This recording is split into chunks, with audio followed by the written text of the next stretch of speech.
Hello, welcome to another episode of Tom's Tube Chan. Today I'm going to show you how I modified this to work with the cars.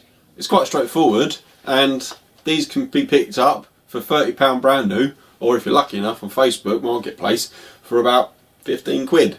The only thing that they don't have obviously is when you do this the controls still move everywhere.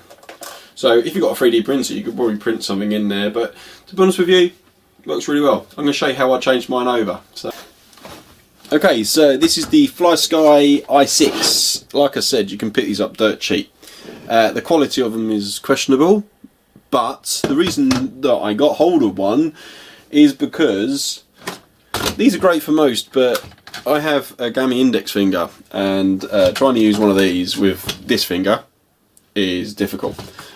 So I wanted to go back to a traditional trigger setup. Now obviously you can get loads of vintage stuff that's easy, 2-channel stuff, great, but I wanted to stick with the 2.4 gigahertz setup, and I wanted something that had model memory. You can get, there are some higher end stuff that you can get for like in the £300 mark. This guy particularly good because it cost me £15 and came with a receiver, and the receivers are dirt cheap as well. The other great thing about it is it comes in the box, it's 6 channels. Okay, so you can fiddle around with it, you can do all-wheel steer, you can do all sorts of stuff with it if you really want to. There's loads online about upgrading the firmware to 10 channel, I think it is. I'm not ready to do that, it works fine for me.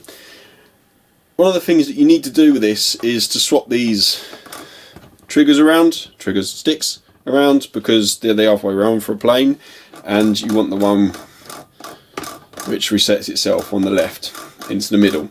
Now obviously they still move everywhere, but the only thing I care about is left and right on that side. It doesn't matter if it moves up and down, actually it's quite nice to sit there.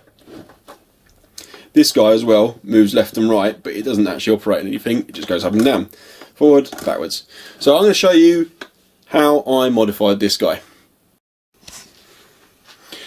Okay, so this is the back of the controller. The first thing you need to do is remove the screws from here, here, here and here, and we pull the back off, like so. Try not to lose the screws when you pull it off. Underneath, you just need to disconnect the batteries cables. Inside, they literally just pull out, and they come out with a bit of a force, so just be careful. And those 2 battery connectors are here, and they just connect to the 2 terminals here. Once you've taken them back off, you'll see these 2 guys. Okay, now you don't need to disconnect any electrics on them, but all you need to do is if you're swapping these guys, if you want to use them with a car, all you do is you take out these screws here and you swap them over to the opposite direction. This guy would originally be there, and this guy would originally be there. So all you need to do is unscrew those 4 screws, take them out and swap them over, and then that will give you the control that you need for a car. Very straightforward to do. If you've got any questions, please ask down below, and I'll do my best to answer them. Okay. So once you've done that, put it all back together.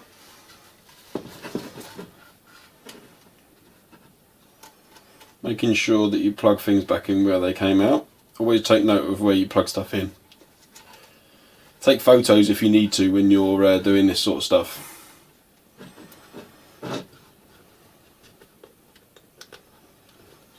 Like so. And it just goes back in the way it came. It's pretty straightforward. There's no way you can plug anything in the wrong place really when you're putting this back on. Offer the body back up, the shell, whatever you want to call it, back case, back up.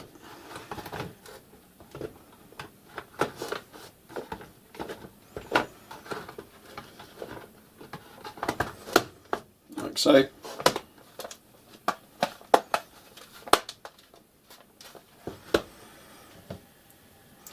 and screw it back in.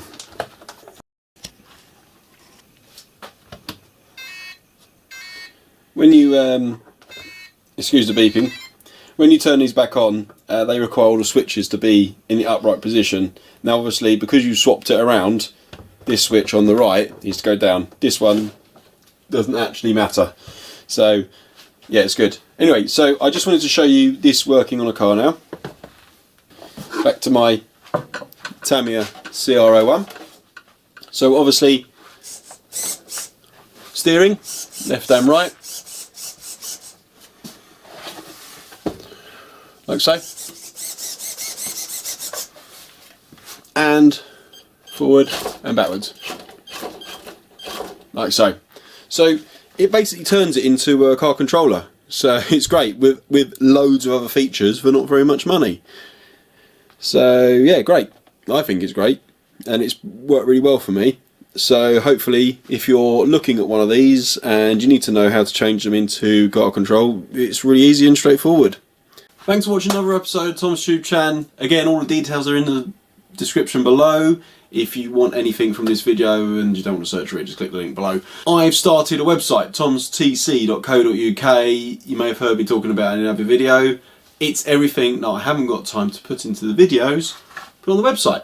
So check it out, have a look. I've also got a Facebook page, find that as well in the links below. Give me a like, give me a thumbs up, give me a subscribe. See you next time. Goodbye.